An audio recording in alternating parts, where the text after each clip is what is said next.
Assalamualaikum. Balik lagi di channel aku di ST Denatur. Kali ini aku mau berbagi info mengenai pengertian dari abses paru. Yuk kita simak video lengkap berikut ini. Abses paru adalah pembentukan kavitas atau lubang pada jaringan paru yang berukuran lebih dari 2 cm. Lubang ini berisi kumpulan jaringan paru yang mati akibat infeksi bakteri. Kondisi ini merupakan bagian dari infeksi paru. Menurut waktu terjadinya, abses paru ini dapat dibagi menjadi 2 jenis, yakni abses paru akut dan kronis. Abses paru akut terjadi kurang dari 6 minggu, dan abses paru dikatakan kronis apabila terjadi lebih dari 6 minggu. Nah, apa sih gejala dari abses paru? Tanda dan gejala awal dari kondisi ini biasanya tidak terlalu berbeda dengan infeksi paru pada umumnya. Beberapa gejala abses paru antara lain, yang pertama demam, yang kedua menggigil, ketiga batuk, keempat keringat terutama pada malam hari, yang kelima sesak nafas, yang keenam penurunan berat badan dan lemas, yang ketujuh ada nyeri dada, dan yang kedelapan anemia. Batuk yang terjadi pada abses paru biasanya awalnya tidak berdahak, tetapi kemudian menjadi berdahak dan terkadang disertai dengan batuk darah. Nah, penyebab abses paru berdasarkan penyebabnya ini bisa terbagi menjadi 2, yaitu abses paru primer dan yang kedua abses paru sekunder. Nah, kondisi untuk abses paru primer ini terjadi akibat proses di dalam paru itu sendiri dan terjadi pada hampir 60% dari seluruh kasus. Penyebab dari abses paru primer antara lain masuknya benda selain udara ke saluran pernapasan, misalnya akibat adanya infeksi gigi, hidung, gangguan kesadaran, gangguan menelan, penyakit refluks lambung, atau muntah yang sering, infeksi paru atau pneumonia, ataupun pada kondisi daya tahan tubuh yang sangat rendah. Sedangkan untuk abses paru sekunder, ini kondisinya terjadi sebagai akibat dari proses di tempat lain.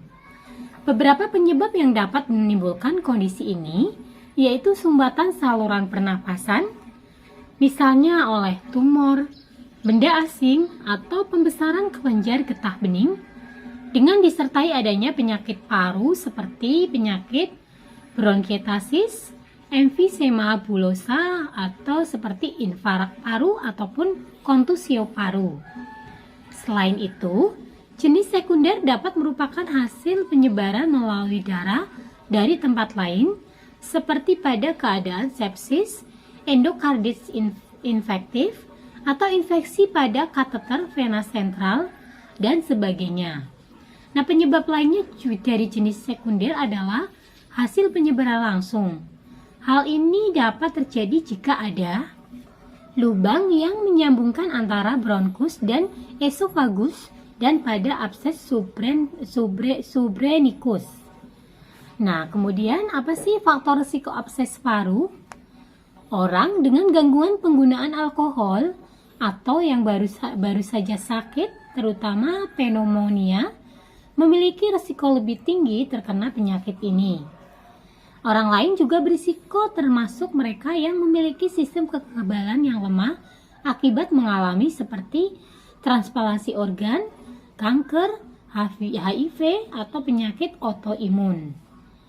Risikonya tinggi bagi orang-orang yang baru saja dibius dan mereka yang tidak sadarkan diri akibat cedera atau sakit.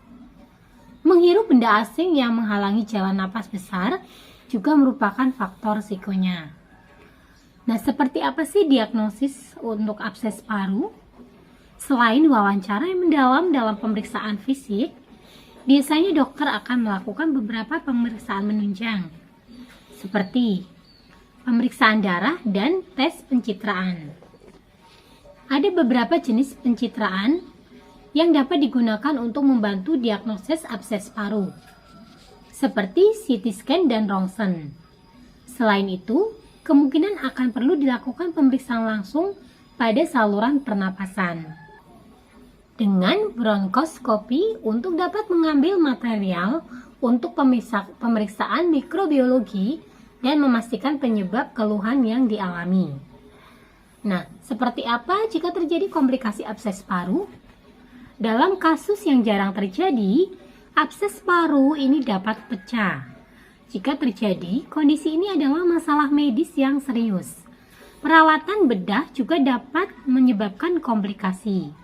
Komplikasi potensial setelah ruptur atau perawatan bedah abses antara lain, yang pertama adalah epiema.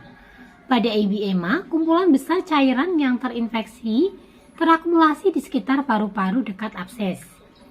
Yang kedua, fistula bronkopleural. Nah, ini adalah kondisi koneksi abnormal yang berkembang antara saluran udara besar dalam paru-paru dan ruang di lapisan di sekitar bagian luar paru-paru. Kemudian yang ketiga adalah pendarahan dari paru-paru atau dinding dada. Kemudian yang keempat, infeksi menyebar ke bagian tubuh lain. Jika infeksi meninggalkan paru-paru, maka ia dapat menghasilkan abses di bagian lain dari tubuh, termasuk otak. Nah, bagi yang mengalami keluhan abses paru dan sedang mencari pengobatan herbal yang aman untuk dikonsumsi, dari Denatur Indonesia memiliki produk herbalnya. Nah, produknya ada apa saja? Untuk produknya sendiri, ini ada Detopar dan ada PPK. Keduanya berbentuk kapsul, jadi sangat mudah sekali untuk dikonsumsi. Selain itu, tidak perlu khawatir juga karena terbuat dari racikan bahan-bahan herbal alami. Dan selain itu juga, produknya pun ini sudah terdaftar di BPOM, sudah ada izin Dinkes, dan bagi yang muslim tidak perlu khawatir karena sudah halal MUI. Dan Denatur Indonesia sudah memiliki ISO 9001-2015. Di setiap botolnya pun ini tertera nomor POM TR-nya. Untuk Detopar Denatur, POM TR-nya 163394651. Kemudian untuk PPK Denatur, POM TR-nya 173399911.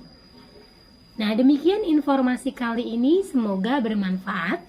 Bagi yang ingin memesan produknya, silakan langsung hubungi saja kontak kami di nomor 081 329 878 999. Sampai jumpa di video berikutnya. Terima kasih. Wassalamualaikum warahmatullahi wabarakatuh.